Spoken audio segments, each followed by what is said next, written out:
Ma'am, हम जब first time आए थे तो मतलब पेशाब सब नहीं हो रहा था, डायलिसिस हो रहा था, तो अब नहीं हो रहा है डायलिसिस और पेशाब भी आ रहा है। जैसे कि आपने मुझे बताया था कि आपको उल्टी जैसा महसूस हो रहा था, तो क्या अभी भी उल्टी होता है? नहीं मैम, अब नहीं हो रहा या उल्टी। महसूस होती है? नहीं मैम। खांसी भी आ रही थी आपको उस समय काफी ज्यादा? जब जी आप मैम। आए थे तो खांस बहुत रहे थे, तो अब खांसी की भी दवाई दी थी, तो उससे क्या आपको फर्क है? जी मैम, पूरे बहुत 2 फर्क है। महीने हो गए, क्या अभी भी खांसी आ रही है या नहीं आ रही नहीं है? मैम, अब नहीं आ रही है खांसी। ओके। पैरों में सूजन आ रही थी, पैरों की सूजन है अभी थोड़ी बहुत? जी मैम, थोड़ा बहुत आ जाता है ओके। चलने पे।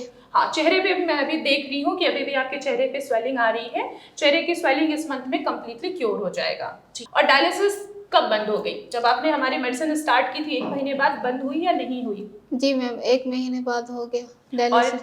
ड्यूरिंग ट्रीटमेंट हमने काफ़ी आपको गाइडलाइंस भी दिए थे, डाइट वगैरह भी फॉलो करने के लिए बोला था, क्या आपने वो चीज़ें फॉलो की? जी मैम, कर रहे हैं फॉलो। तो कैसा लग रहा है आपको? जी मैम, अब पहले से बहुत ही अच्छा लग रहा है, बेहतर लग रहा है। आप बाकी पेशेंट को क्या कहना चाहोगे जिनको लगता है कि ये किडनी एक बार हमारी खराब हो गई तो हम उसको क्योर नहीं कर सकते हैं? आप उनको क्या मैसेज देना चाहेंगे? नहीं घबराने का कोई बात नहीं है, ठीक हो जाएगा सब। हेलो एंड नमस्कार, मैं डॉक्टर कंचन सिंह आप सभी का स्वागत करती हूं आज के इस वीडियो में। बहुत सारे लोगों का मानना होता है कि किडनी की परेशानी जो होती है वो कभी भी ठीक नहीं हो सकती है। पेशेंट को डायलिसिस पे ही डिपेंड रहना पड़ता है। डायलिसिस पेशेंट का कभी भी बंद नहीं हो सकता है, लेकिन ऐसा नहीं है। अगर आपको सही जगह से सही ट्रीटमेंट मिल रही है तो आपकी डायलिसिस भी बंद हो सकती है। आज मैं आपको अपने एक ऐसे पेशेंट से मिलाने जा रही हूँ जिनका नाम है साजिया परवीन, जो कि बिहार की रहने वाली है और उनकी उम्र 25 साल की है। उनको कुछ टाइम पहले ही क्रॉनिक किडनी डिजीज डायग्नोज हुआ। उनकी डायलिसिस हो रही थी। महीने में एटलीस्ट 2 महीने में 12 बार उनकी डायलिसिस हो चुकी थी। पेशेंट बहुत निराश हो गए थे। देन उन्होंने हमारे बारे में पता किया और हमसे मिलने आए।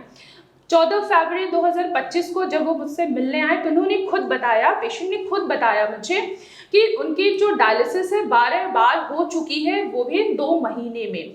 पेशेंट को जब डायलिसिस नहीं होता था, बिफोर डायलिसिस उनको स्वेलिंग नजर आती थी चेहरे पे भी और उनके पैरों में भी।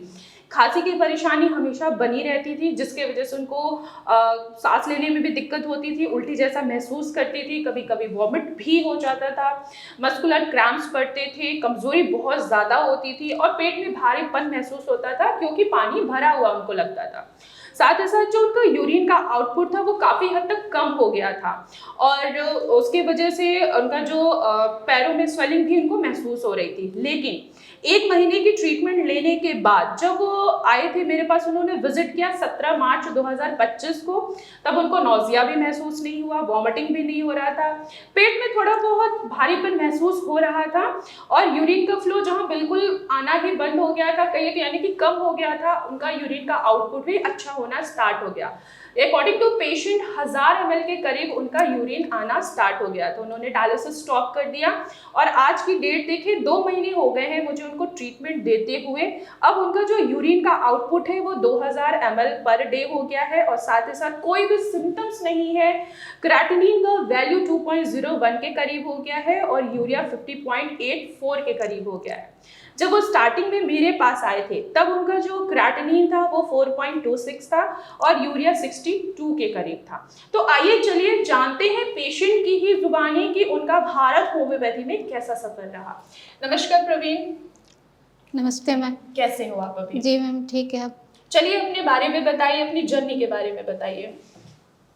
मैम, हम जब फर्स्ट टाइम आए थे तो मतलब पेशाब सब नहीं हो रहा था, डायलिसिस हो रहा था, तो अब नहीं हो रहा है डायलिसिस और पेशाब भी आ रहा है। जैसे कि आपने मुझे बताया था कि आपको उल्टी जैसा महसूस हो रहा था, तो क्या अभी भी उल्टी होता है? नहीं मैम, अब नहीं हो रहा या उल्टी। महसूस होती है? नहीं मैम।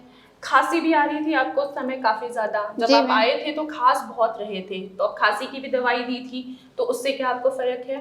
जी मैम, पूरे बहुत 2 फर्क है। महीने हो गए, क्या अभी भी खांसी आ रही है या नहीं आ रही नहीं है? मैम, अब नहीं आ रही है खांसी। ओके। पैरों में सूजन आ रही थी, पैरों की सूजन है अभी थोड़ी बहुत? जी मैम, थोड़ा बहुत आ जाता है ओके। चलने पे। हाँ, चेहरे पे मैं अभी देख रही हूँ कि अभी भी आपके चेहरे पे स्वेलिंग आ रही है। चेहरे की स्वेलिंग इस मंथ में कंप्लीटली क्योर हो जाएगा, ठीक है। दूसरा, जैसे कि आपने ये भी बताया था कि आपके पेट में भारीपन महसूस होता था क्योंकि यूरिन आपका प्रॉपर क्लियर नहीं होता था। अब क्या बताइए मुझे कि क्या अभी भी आपके पेट में भारीपन महसूस हो रहा है? नहीं मैम, अब नहीं हो रहा। और डायलिसिस कब बंद हो गई? जब आपने हमारी मेडिसिन स्टार्ट की थी 1 महीने बाद बंद हुई या नहीं हुई? जी मैम, 1 महीने बाद हो गया और डायलिसिस। अभी आप सेकंड टाइम आए हैं हमारे पास मेडिसिन लेने, तो क्या अभी भी डायलिसिस करा रही हैं? नहीं मैम, अब नहीं हो रहा डायलिसिस। ओके। ड्यूरिंग ट्रीटमेंट हमने काफ़ी आपको गाइडलाइंस भी दिए थे, डाइट वगैरह भी फॉलो करने के लिए बोला था, क्या आपने वो चीज़ें फॉलो की? जी मैम, कर रहे हैं फॉलो। तो कैसा लग रहा है आपको? जी मैम, अब पहले से बहुत ही अच्छा लग रहा है, बेहतर लग रहा है। बेहतर लग रहा है? जी। ओके, अभी ये बताइए कि क्या आपके मन में भी यही सवाल था ना जब आप फर्स्ट टाइम आए थे मेरे पास कि मेरी डायलिसिस कितने दिन में आप बंद कर देंगे या कब तक मेरी डायलिसिस होती रहेगी, क्या ये कभी बंद होगी या नहीं होगी? ऐसा सवाल आप भी मेरे पास लेकर आए थे। जी मैम। तो मैंने आपको क्या बोला था? मैम, आप बोली थी कि 1 महीने में धीरे-धीरे हो जाएगा। ओके, देखिए और आपको 1 महीने में सुधार भी मिला, आपका जी यूरिन मैम। का फ्लो भी अच्छा हुआ, जहाँ पे धीरे-धीरे रुक-रुक के यूरिन आता था, फिर उसके बाद आपका यूरिन भी फ्रीक्वेंसी बढ़ने लगी और आज की डेट देखें तो आपका क्रेटिनिन भी पहले से डाउन है और आपका यूरिन का आउटपुट भी अच्छा आ रहा है, ठीक है। ऐसे ही ट्रीटमेंट को हम अभी कंटिन्यू रखेंगे कि आपका जो क्रेटिनिन है वो भी और कम हो जाए, नॉर्मल रेंज पे आए और आपको डायलिसिस की जरूरत ना पड़े। आप बाकी पेशेंट को क्या कहना चाहोगे जिनको लगता है कि किडनी एक बार हमारी खराब हो गई तो हम उसको क्योर नहीं कर सकते हैं, आप उनको क्या मैसेज देना चाहेंगे?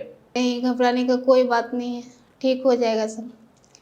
तो अब देखिए, मैंने आपको मेडिसिन प्रॉपर जी मैम। कस्टमाइज करके दी है, होम्योपैथी कस्टमाइज करके दिया आपके सिम्टम के हिसाब से, आपकी प्रॉब्लम के हिसाब से कि ऐसी क्या प्रॉब्लम रही है जिसके वजह से आपकी किडनी खराब हुई है। सारी चीज़ें डायग्नोज करने के बाद ही मैंने आपकी मेडिसिन को कस्टमाइज किया और रिजल्ट आपके सामने ही है कि आपकी डायलिसिस भी बंद हो गई, आपका क्रेटिनिन भी कम हो गया, आपका यूरिया भी कम हो गया, अब आप अच्छे से खा भी पी रहे हो। बस रही बात थोड़ी सी स्वेलिंग रह गई है फेस पे, वो भी धीरे धीरे कम होती चली जाएगी, ठीक है। जी मैम। ठीक है, तो आप लोगों ने देखा कि साजिया ने खुद बताया कि हाँ उनकी डायलिसिस 1 महीने में ही बंद हो गई, यूरिन का आउटपुट भी बढ़ गया, भूख भी लगनी स्टार्ट हो गई, पेट में जो भारीपन महसूस होता था वो भी अब महसूस नहीं हो रहा है, नौजिया होना, वॉमिटिंग होना, ऐसी भी कोई फीलिंग अब उनको नहीं आ रही है और साथ ही साथ जो उनको खांसी बहुत परेशान करती थी वो भी काफ़ी हद तक अब पूरी तरीके से क्योर हो चुका है। डायलिसिस जहाँ पे उनको 2 महीने में 12 बार उनको डायलिसिस करानी पड़ी, अब डायलिसिस की ज़रूरत नहीं है। तो बहुत सारे ऐसे पेशेंट हैं जिनको लगता है कि डायलिसिस ही एक ऑप्शन है, तो ऐसा नहीं है। अगर आपको सही ट्रीटमेंट मिलेगा तो आपके डायलिसिस को भी कम किया जा सकता है और उसके साथ साथ आपके डायलिसिस को बंद भी किया जा सकता है। धन्यवाद।